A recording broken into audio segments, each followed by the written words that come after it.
Hey guys, Shermesh here, and I'm here to just bring you guys a quick little guide on how to go for the quantity tome build. And it's a pretty easy way to get through the game in my opinion. I've beaten bosses pretty easily with this build. As long as you proc the right items and get the right weapons, you should be good. This is one of those builds where if you basically try to experiment and nothing has been working out, just go with this one because it's going to provide the easiest way to win in my opinion. But let me first and foremost say that this isn't the best build in the game. It definitely has a ceiling and you reach it pretty quick past like the final swarm toward the final boss. But I mean, it's an easy one that I always go back to whenever I'm just like, I just want a quick win. But you could definitely experiment, try to add different tomes or do different things and maybe get different weapons and see if that works out for you better. Who knows? This game's all about experimenting. There's no wrong way to play it. There's no right way to break it, I guess. So whatever build is broken, go ahead and try and experiment. And now is a perfect time to also mention, like, if you have any builds that are broken or if you have something that might work out better or you put your own spin on this, let me know in the comments down below. I'd be more than happy to go ahead and check that out and see how it works. And plus, it's an open forum for everyone to also check it out, see if they could try it, see if they like it. So with this build, I'd say it mainly works with like every character possible. I mean, Mega Chat, it's a bit harder because he's a like weapon like Aura, and same with Noelle. I don't have her unlocked, but she has Frostwalker. And these are weapons that are mainly used with size, so you could get like a bigger and bigger aura around you. But it would still work with attack speed, because let me go on to the main things that work with this build. And here we have the tomes. The number one tome for this build is obviously the quantity tome. You get more projectile counts. And then the one I always pair with it is the cooldown tome. These two feed off of each other and work immensely well.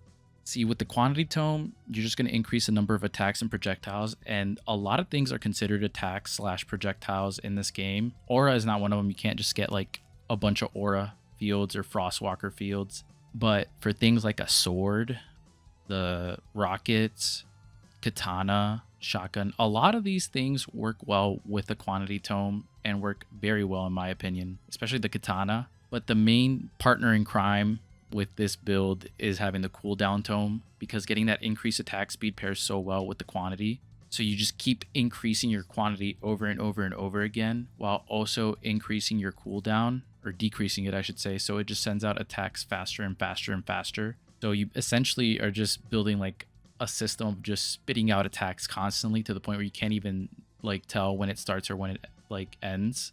And the faster the attack speed, the more attack you're going to get, and the more quantity, the higher the count. It's pretty self-explanatory, but you might be asking yourself, how does this exactly work? Like, wouldn't you need damage? Wouldn't you need something else to work with it? And I'm glad you asked, because there's multiple ways to go around and build this. You could go straight damage and go for the damage tome and just stack that. Like, this is all entirely up to you, right? However you build this. You could also go for the agility tome and pair that with calcium because his speed is tied in with his damage. You could go with the bloody tome and you could just overheal constantly if you're not worried at all about speed. So basically have a bunch of projectiles spitting out, killing stuff constantly while also spitting out very fast. So it's killing a bunch of things. And then you get lifesteal and you get all that back and you basically can't die. You could also pair it with a duration tome. So let's say you have like axes with the ogre or maybe a katana. They stay out there and they spin for a while, right? So with something like the duration tome, you would basically have them spinning indefinitely while also spitting out a ton. So they're just like permanent barriers there, which is pretty cool. Like I said, there's multiple ways to go around and build this. If you're very new to the game and you just want to get a win under your belt, my recommendation is just getting cooldown, quantity, and bloody tomes. You could stack damage or crit chance or size or agility, whatever you want for the last tome. But at the end of the day, you're going to want quantity, attack speed, and lifesteal. If you're new to the game, you just can't get a win under your belt, because that way you won't die with a lifesteal. You're constantly going to be killing stuff, and you're just basically going to live through any of the damage that you do take. Now, that isn't everything for this build. As you can see, I have the item screen pulled up here, because there's a lot of things with this build that you need to make it work to the best of its potential. And a lot of these items honestly work really well with it. As you can tell, it shoots a ton of stuff, so maybe you need more damage against bosses. A boss buster wouldn't be bad. Like, I'm just going to give you guys a couple examples. So the best one, in my opinion, is moldy cheese, or anything with poison at all, right? because as you can read the description right there, 40% chance to poison enemies on hit.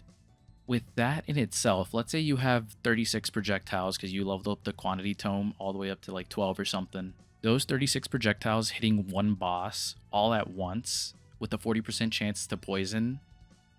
You do the math right there. Basically, we're just going to round up to 50%, but it's a 50% chance on every hit to poison. So that boss health bar is going to get like poisoned a ton. It's going to go down faster and faster and faster, and you're going to kill it no matter what with that.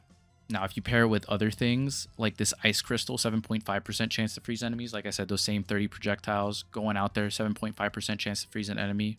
With each of those hits, it's easy right there. You can freeze enemies pretty quickly. Another one is the backpack, just increases projectiles as a free gimme right here. Now the moldy gloves create a moldy poison cloud upon hitting an enemy. If you get that huge wave of enemies, and with this build I try to activate all the difficulty totems just so I can get more enemies to spawn. And the more enemies that are out there, the more that I'm just going to poison and kill in mass, like droves and droves. So very good right there.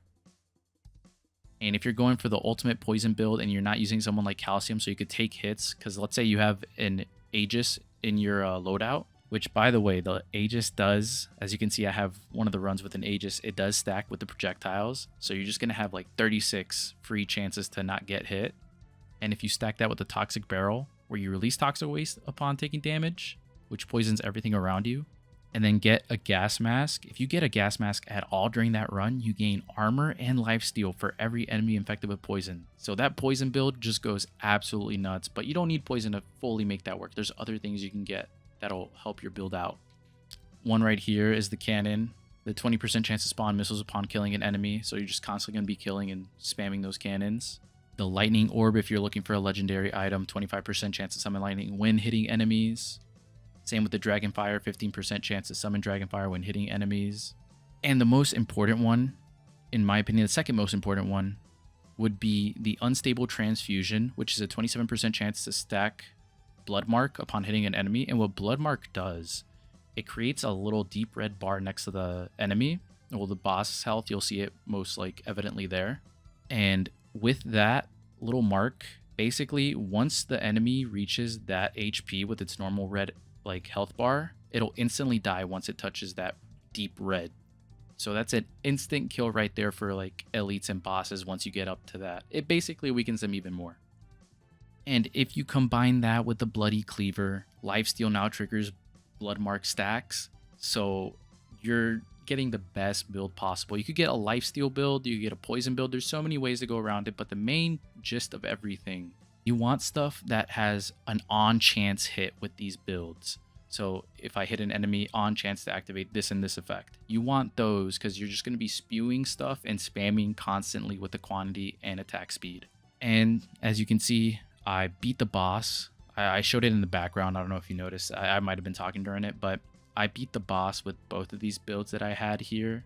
And I used Sir Oofy, and then I used Tony McZoom, and I used them both on the forest and on the desert stages just to prove that it could work. And I used different loadouts as well. I didn't use the same item. So again, you could use any weapon, any item to make this work, because this is one of those like no-brainer builds, I'd say, where you just want to get a win, you just want to get through, and you just want to have a high score. Go with this. But like I said, there is a ceiling.